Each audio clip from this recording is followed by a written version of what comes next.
오늘 함께 나누신 하나님 말씀은 미가 7장 7절에서 13절 말씀입니다. 미가서 7장 7절에서 13절 말씀, 제가 한 절, 여러분들이 한 절 교독하시고 마지막 절은 함께 읽도록 하겠습니다. 오직 나는 여호와를 우러러보며 나를 구원하시는 하나님을 바라보나니 나의 하나님이 나에게 귀를 기울이시리로다.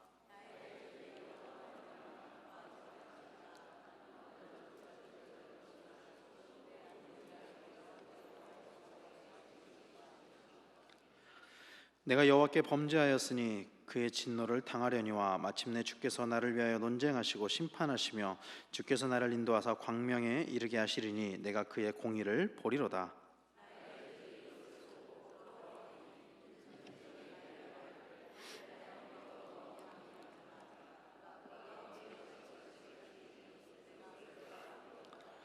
내 성벽을 건축하는 날 곧 그 날에는 지경이 넓혀질 것이라.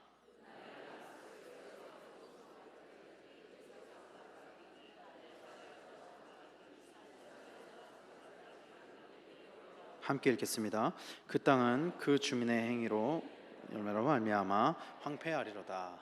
아멘. 할렐루야. 할렐루야. 우리 옆에 있는 분들과 문안하도록 하겠습니다. 주님의 이름으로 사랑하고 축복합니다. 한 번 더 이렇게 문안해 보실까요? 잘 지내셨나요? 질문은 있는데 대답은 없습니다. 서로 잘 지내셨나요? 잘 지내셨나요? 질문은 있는데 여기서 보니까 예, 잘 지냈습니다 하는 분은 거의 없는 것 같고 대답이 거의 없는 것 같아요. 예, 감사합니다. 오늘 우리가 읽은 말씀은요, 이스라엘 백성을 향한 그 하나님의 마음을 이야기하고 있는 말씀입니다. 그러니까 조금 더 폭넓게 이야기하면은 오늘 말씀, 이 미가서의 말씀, 이 이스라엘을 향한 하나님의 마음이라는 것이 이 미가서의 상황만을 이야기하는 것이 아니라 이스라엘의 전 역사에 걸쳐서 하나님이 그들을 향해 가지고 있는 마음이 오늘 말씀에 잘 나타나 있다라는 이야기입니다. 그리고 우리에게 적용을 한다면은 예수 그리스도를 믿는 언약의 백성들을 향한 그 하나님의 마음이 무엇인지 잘 나타나 있다라는 이야기입니다. 오늘 우리가 읽은 말씀을 보면은 이제 우리가 읽은 말씀의 앞부분에는 어떤 말씀이 있냐면요, 이스라엘 왕국의 부패에 관해서 이야기를 하고 있습니다. 이 미가서 전체적으로 보면은 이 미가서는 북왕국 이스라엘의 멸망 직전에 이스라엘의 멸망을 예언한 예언서입니다. 이스라엘 멸망을 이야기한 예언서잖아요. 근데 미가서에서 이야기하는 그 멸망의 이유가 무엇이었냐면은 부정과 부패였습니다. 이스라엘 민족의 부정과 부패. 미가서에서 그래서 책망하는 사람들은, 이 미가서를 통틀어서 책망하는 사람들은 어떤 사람들이냐면은 대지주들, 그리고 탐욕을 가진 사람들, 그리고 사명을 저버리고 속된 이익에 매수된 선지자들, 그리고 이기적인 제사장들, 이런 사람들을 책망하고 있다라는 거예요.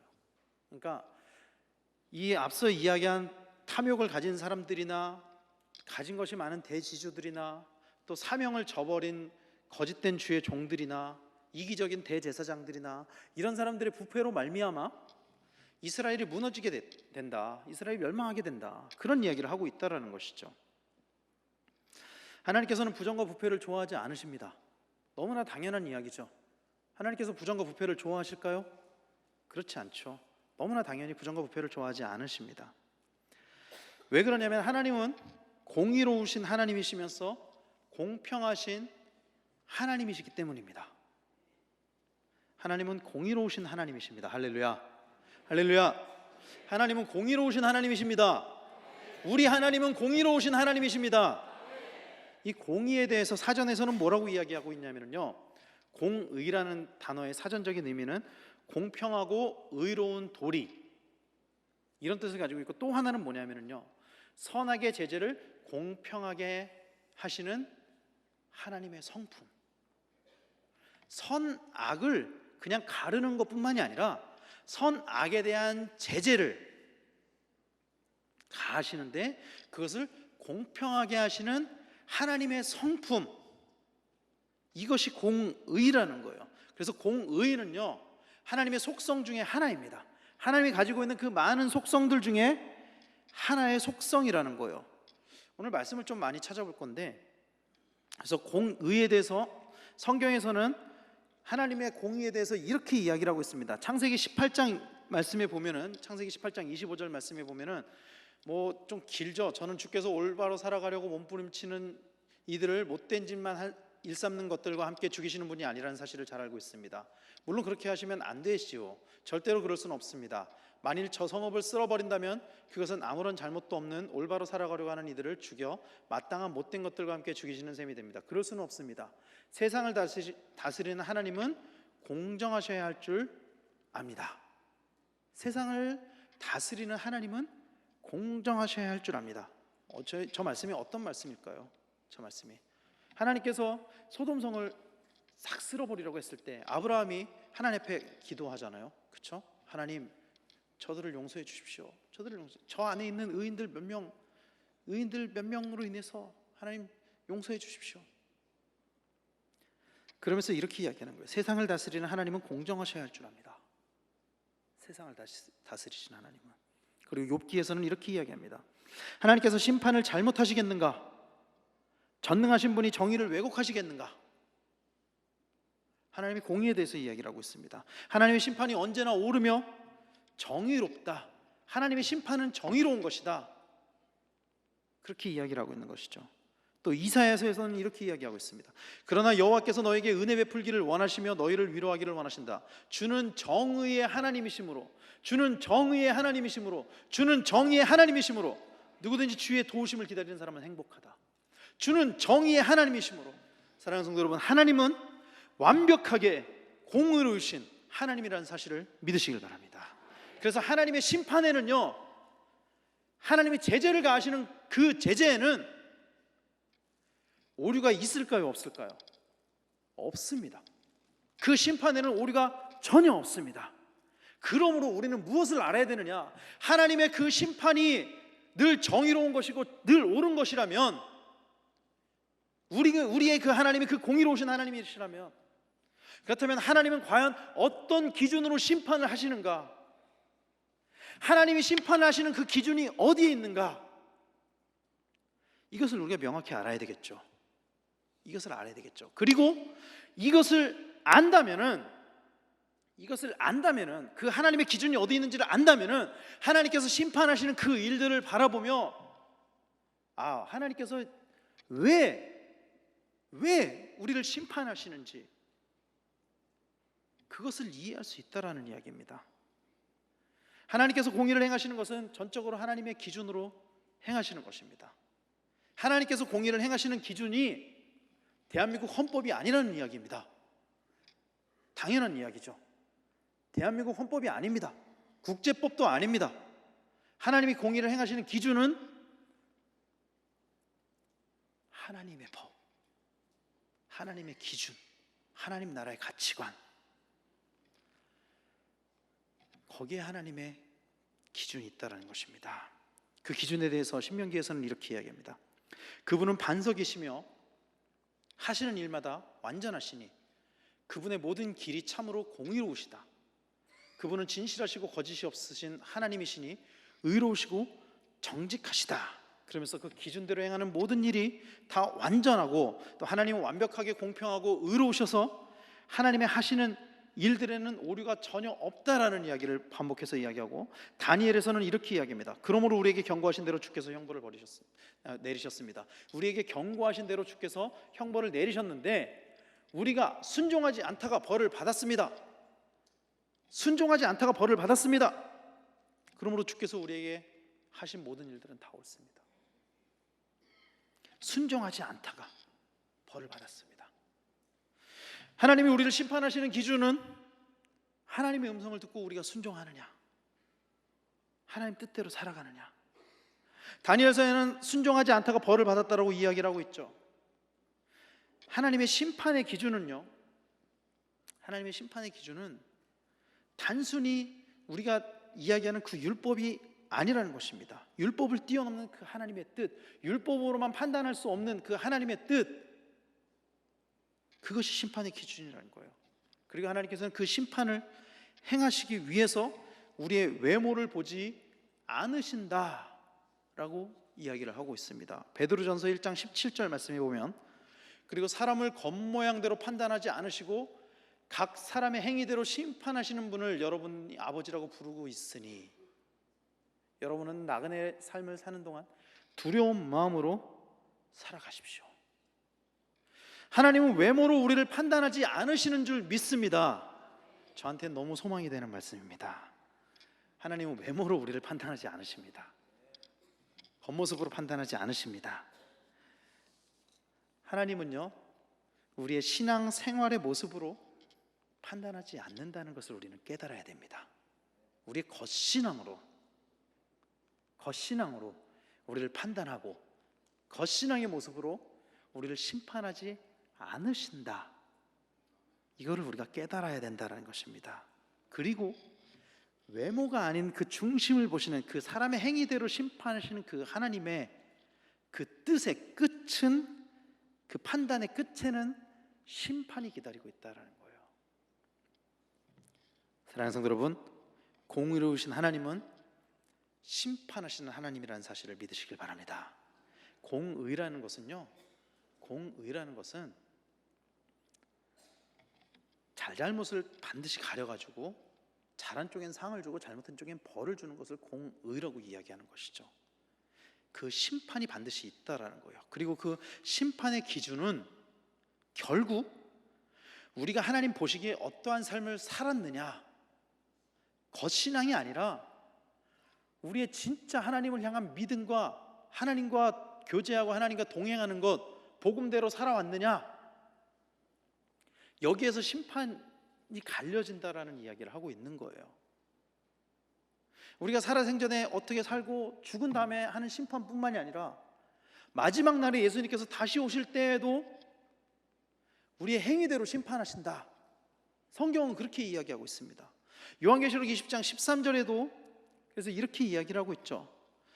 바다가 그 가운데 죽은 자들을 내주고 또 사망과 음부도 그 가운데서 죽은 자들을 내주매 각 사람이 자기의 행위대로 심판을 받고, 각 사람이 자기의 행위대로 심판을 받고, 이렇게 이야기하고 있다는 거예요.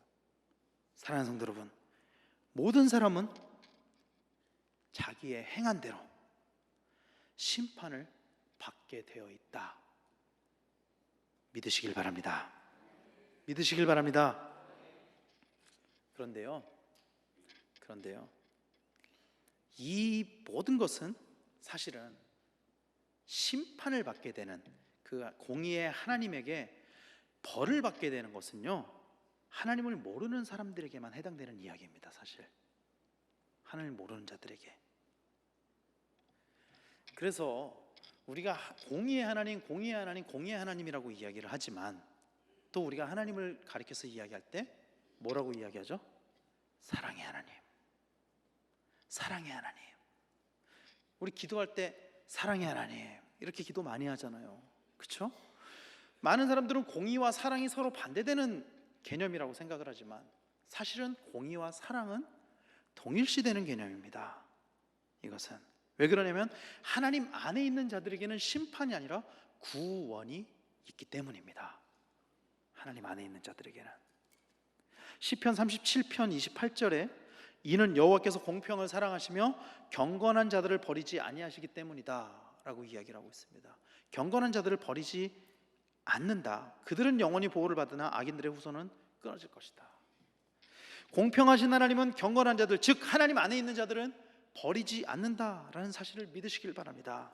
종말의 세상이, 종말로 마지막 날에, 그 마지막 날에 종말이 올 때 세상이 멸망을 당할 때라도, 다 멸망을 당할 때라도 하나님 안에 있는 자들은 멸망을 당하지 않는다.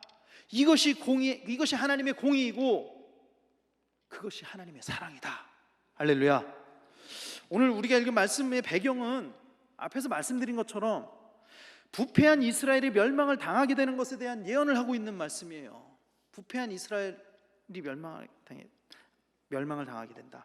그런데 공의의 하나님은 구원의 하나님과 동일한 분이시라는 것이 오늘 말씀에서 잘 나타난다는 것입니다.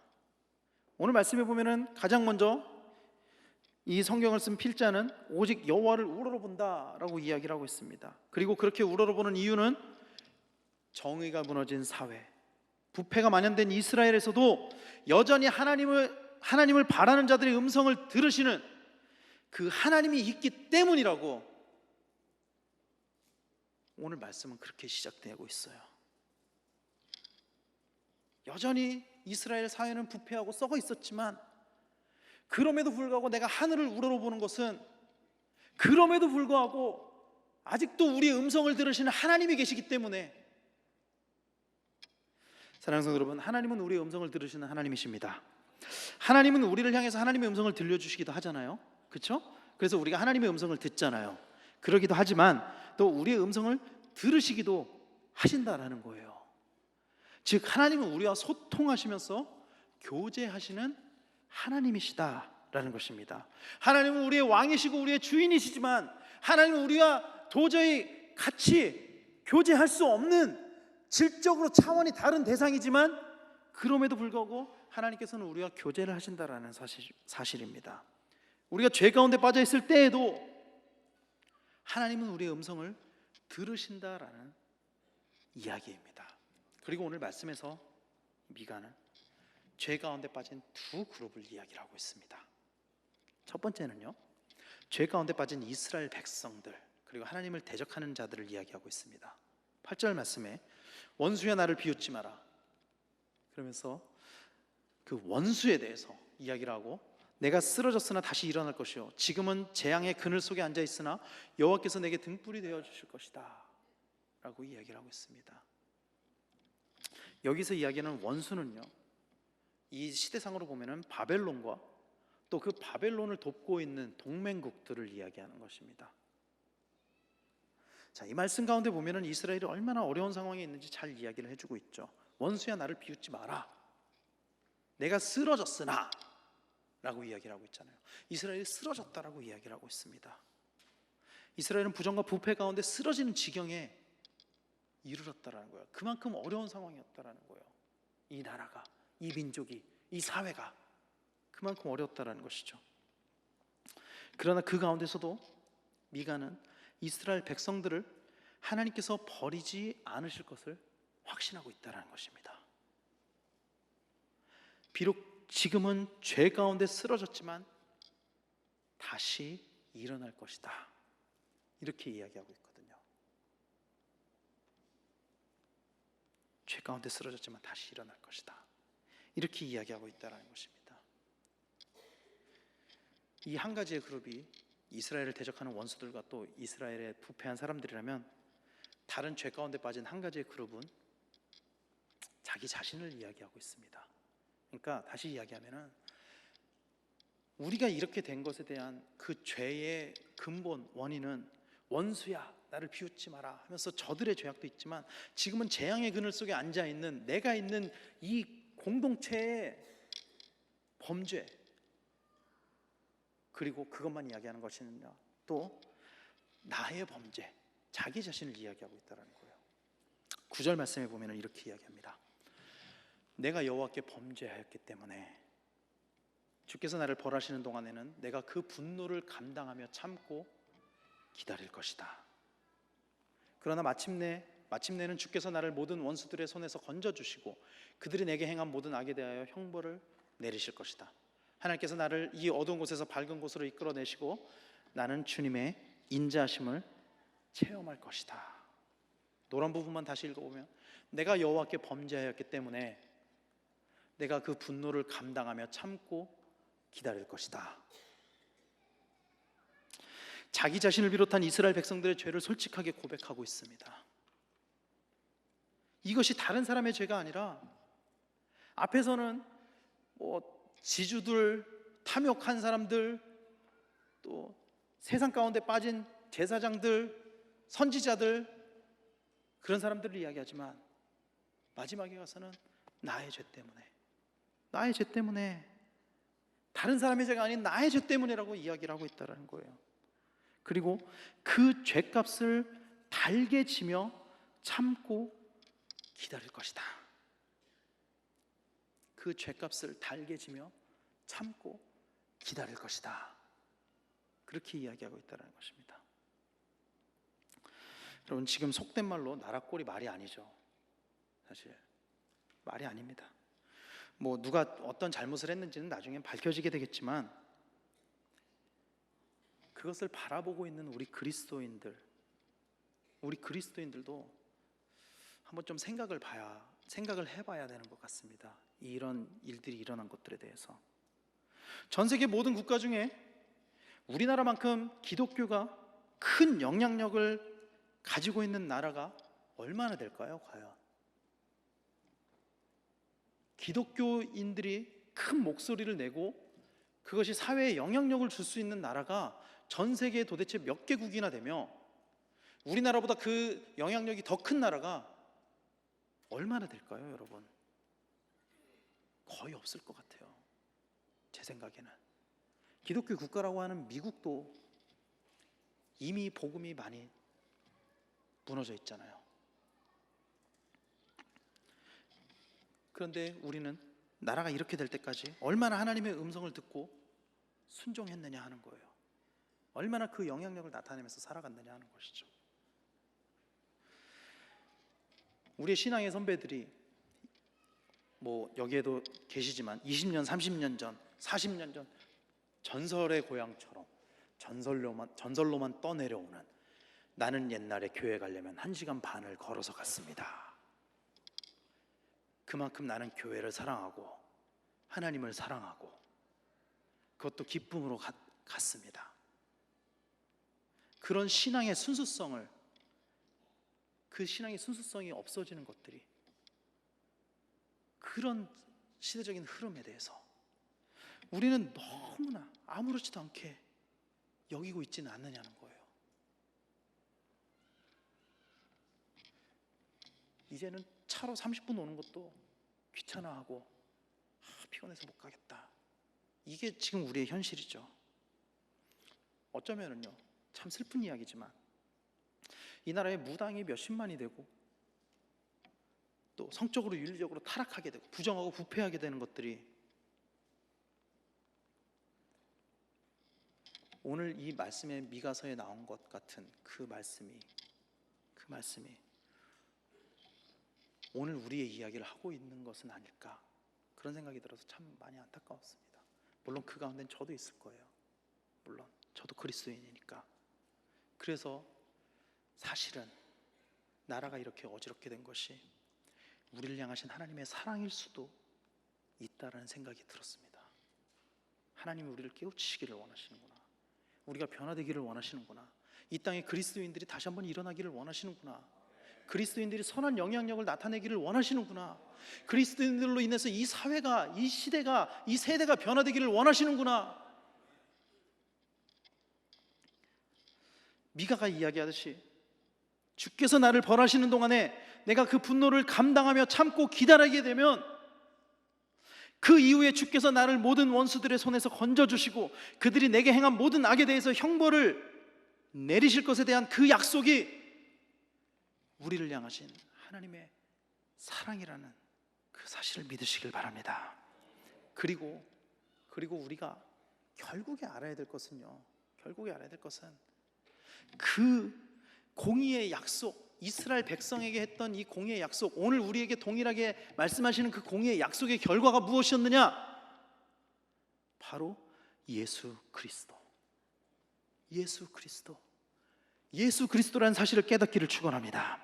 죽을 수밖에 없었던, 죄 가운데 죽을 수밖에 없었던 우리, 그래서 하나님의 공의로우신 그 하나님의 심판 가운데 우리가 마땅히 죽어야 됨에도 불구하고 우리를 죽이지 않게 하기 위해서 다른 희생양을 필요로 했었던 그 하나님의 사랑, 비록 우리는 죄 가운데 있지만 그러나 그 안에서도 참고 기다리면서 하나님의 공의 가운데 하나님을 의지하고 있으면 구원해 주시는 그 하나님의 그 사랑, 그것이 바로 하나님의 공의이고 사랑이다.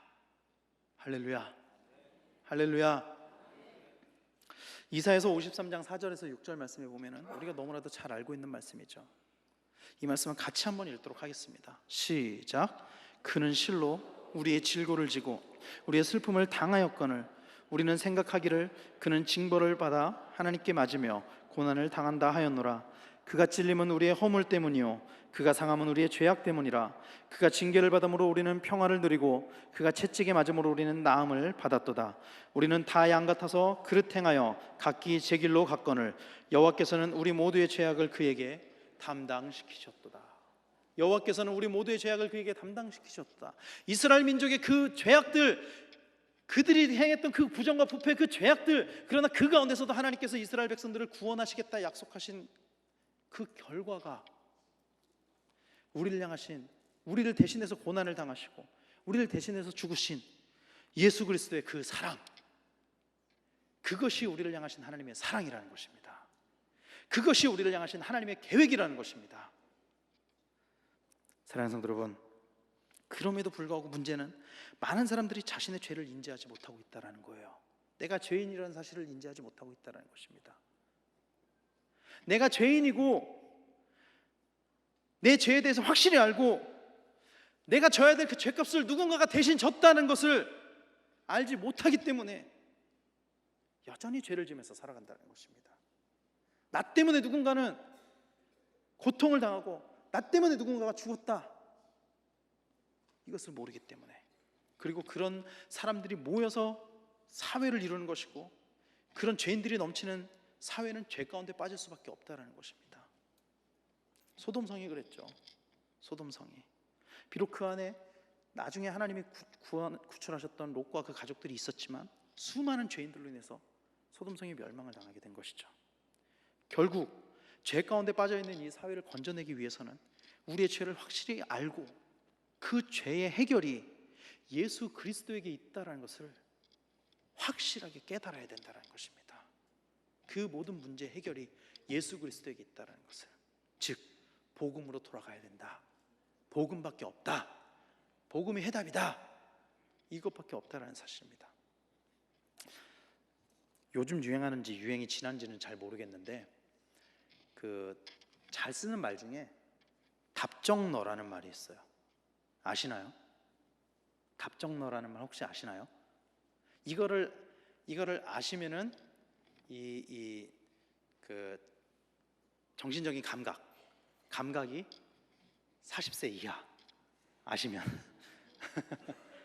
모르시면 40대 이상 다 이제 몰라도 아는 것처럼 지금 눈빛이 바뀌셨는데, 답정너라는 말이 있습니다. 무슨 이야기죠? 답은 정해져 있으니까 너는 대답만 해. 아, 모르셨군요. 고개를 끄덕끄덕 하시는 분들도 계시는 거 보니까. 답은 이미 정해져 있으니까 너는 대답만 해. 답정너라는 말이 있어요. 성경에는요, 성경책은 이 몇천 페이지의 이 책은 수많은 말들, 수많은 단어들로 기록이 되어 있지만 성경에서 이야기하는 메시지는 아주 간단하고 아주 명확합니다. 사실 이 성경의 주제는요. 그리고 그것은 이미 수천 년 전부터 답이 정해져 있었다는 거예요.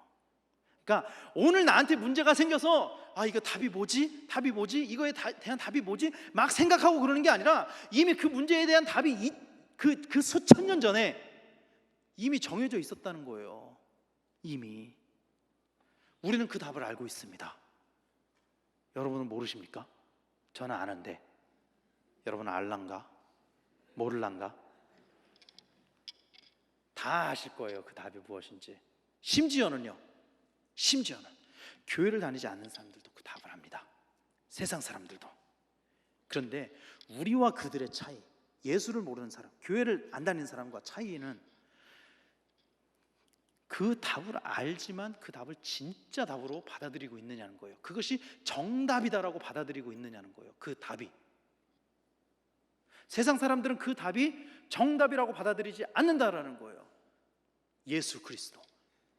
그 답이 정답이라고 생각하지 않는 거예요. 우리는 그 답, 이미 몇천 년 전부터 정해져 있었던 그 답이 정답이라는 것을 아는 것이죠. 그리고 그 답을 진짜 답으로 받아들이지 않는 자들의 결과에 대해서 오늘 말씀에서는 이렇게 이야기하고 있습니다. 10절 말씀입니다. 그때는 나의 원수들이 하나님이 내 편에 계신 것을 볼 것이다. 그들이 지금은 나를 향하여 도대체 네 하나님이 어디 있느냐 하고 욕을 하지만 그때는 그들이 수치를 당할 것이다. 나는 지금 이미 그들이 길바닥에 진흙같이 밟히고 있는 것을 내 눈으로 직접 내려다보고 있다. 사랑하는 성도 여러분, 성경은 철저하게 공의로우신 하나님께서 원수들을 심판하실 것을 이야기하고 있습니다. 성경에서는요. 그러므로 우리는 낭망할 필요가 있을까요? 없을까요? 없습니다. 우리는 낭망할 필요가 없어요. 왜 그러냐면은 아무리 세상이 타락해도 하나님께서 이 세상을 멸망시킨다 그래도 하나님께서는 공의로우신 하나님께서는 그 행위에 따라서 우리를 건져주실 것이기 때문입니다. 우리를 건져주실 것이기 때문입니다. 그러므로 세상에 아무리 악하고 타락하고 있다고 할지라도 우리는 희망을 가지고 살아야 된다는 것입니다. 시편 42편 11절 말씀에 이렇게 이야기하죠. 내 영혼아 네가 어찌하여 낙심하여 어찌하여 내 속에서 불안해하는가. 너는 하나님께 소망을 두라. 나는 그가 나타나 도우심으로 말미암아 내 하나님을 여전히 찬송하리로다. 이렇게 이야기를 하고 있죠. 우리는 오직 하나님께 소망을 두어야 될 줄로 믿습니다. 오직 하나님께 소망을 두어야 될 줄로 믿습니다. 하나님께서 우리를 위해서 행하시는 일을 볼 수 있어야 합니다. 그렇기 때문에 이 악한 세상 가운데도 여전히 하나님께서는 살아계시고 여전히 하나님께서는 우리의 삶을 통해서 역사하신다는 사실을 우리가 눈으로 보고 그것으로 소망을 삼고 그로 인해서 세상이 감당하지 못하는 성도들 우리가 되어야 될 줄로 믿습니다. 그래서 하나님의 음성이 있을 때 우리는 소망을 가지고 담대하게 하나님의 뜻대로 살아야 될 줄로 믿습니다. 왜? 하나님이 각 사람의 행위에 따라서 행한 대로 심판하신다라고 이야기하고 있기 때문에 그 하나님의 음성을 들었다면 반드시 우리는 행해야 된다라는 것입니다. 마치 나단이 다윗에게 죽음을 무릅쓰고 나갔던 것처럼 우리는 담대하게 복음을 증거할 수 있어야 된다는 것입니다. 이 모든 것에 대한 해답이, 이 영적인 타락에 대한 해답이 예수 그리스도에게 있다는 사실을 우리는 담대하게 증거할 수 있어야 된다는 것입니다. 그리고 그 순종함이 우리를 구원할 줄로 믿습니다. 하나님을 향한 그 소망이 우리를 변화시킬 줄로 믿습니다. 여러분, 답정너, 아까 얘기했던 그 답정너의 끝이, 이 답정너의 끝, 결국 답이 무엇입니까? 결국에는 그럼에도 불구하고 예수님은 우리를 버리시지 않으신다라는 거예요. 이 악한 세상 가운데서도 그럼에도 예수님은 우리를 버리시지 않으신다는 것입니다. 어떤 환난과 어려움 속에서도 예수님은 우리를 버리지 않으신다는 것입니다. 우리가 예수님 안에 거하기만 하면 말씀을 마무리하겠습니다. 사랑하는 성도 여러분, 우리 한 사람 한 사람이 먼저 바로 서야 될 줄로 믿습니다. 우리 한 사람 한 사람이 먼저 바로 서야 됩니다. 우리 그리스도인들이 바로 서야 됩니다. 먼저 우리가 바로 서지 않으면 도대체 누가 바로 섭니까? 도대체 누가 이 타락한 세상 가운데서 공의를 이야기하고 도대체 누가 선을 이야기할 수 있습니까? 복음을 알고 있고 복음으로 변화된 우리가 먼저 바로 서고 우리가 먼저 공의를 이야기할 수가 있어야 되죠. 그래서 우리가 가진 이 선한 영향력으로 이 사회를 변화시켜야 됩니다. 우리가 변화시켜야 돼요. 그 선한 영향력으로. 그리스도인들은 당연히 사회에 선한 영향력을 끼쳐야만 합니다. 당연히.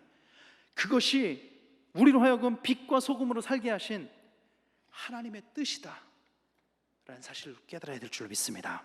잠언에 보면 이런 말씀이 있습니다. 잠언 21장 15절 말씀에 정의를 실천하며 살려고 애쓰는 이들에게는 한없는 기쁨이 찾아오고 할 수 있는 한 못된 짓하고 사는 것들에게는 파멸만이 찾아오리라. 정의를 실천하고 살려고 애쓰는 이들에겐 한없는 기쁨이 찾아온다라고 이야기를 하고 있습니다. 결국 우리는 하나님의 뜻을 알고 정의가 하나님의 뜻이잖아요. 그리고 하나님의 뜻대로 행하는 사람, 그냥 행하는 게 아니라 능동적으로 하나님 뜻대로 살기 위해서 몸부리치는 사람, 그런 선한 영향력이 나타나기를 위해서 노력하는 사람, 그런 사람이 되어야 된다 깨달으시길 바랍니다.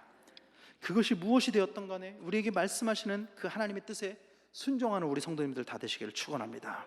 그럴 때 하나님은 우리를 변화시키시고 우리를 구원시키실 것이고 이 땅에 의인이 많아지게 될 줄로 믿습니다. 이 땅에 의인이 많아지면은요, 이 타락한 이 시대가, 이 사회가 다시 한번 정결해지고 깨끗해지고 변화될 줄로 믿습니다. 우리 신길교회 성도들이 가장 먼저 하나님 앞에서 이런 의인으로 바로 서게 되기를 간절히 축원합니다. 우리가 늘 기도하잖아요. 나라를 위해서 기도하고 사회를 위해서 기도하고 한국 교회를 위해서 기도하고 세계를 위해서 기도하고, 우리가 기도하는 것처럼 이 땅이 공의로운 국가가 될 수 있도록, 하나님이 다스리는 국가가 될 수 있도록 기도하고 또 행동하고, 그래서 선한 영향력을 끼치는 우리 성도님들 다 되시기를 축원합니다. 하나님은 우리가 이 땅에서 행한 모든 것으로 우리를 심판하실 것입니다. 그 심판의 날에 하나님 앞에서 칭찬을 받게 되는 우리 신길교회 성도님들 다 되시기를 예수 그리스도 이름으로 간절히 축원합니다. 기도하겠습니다.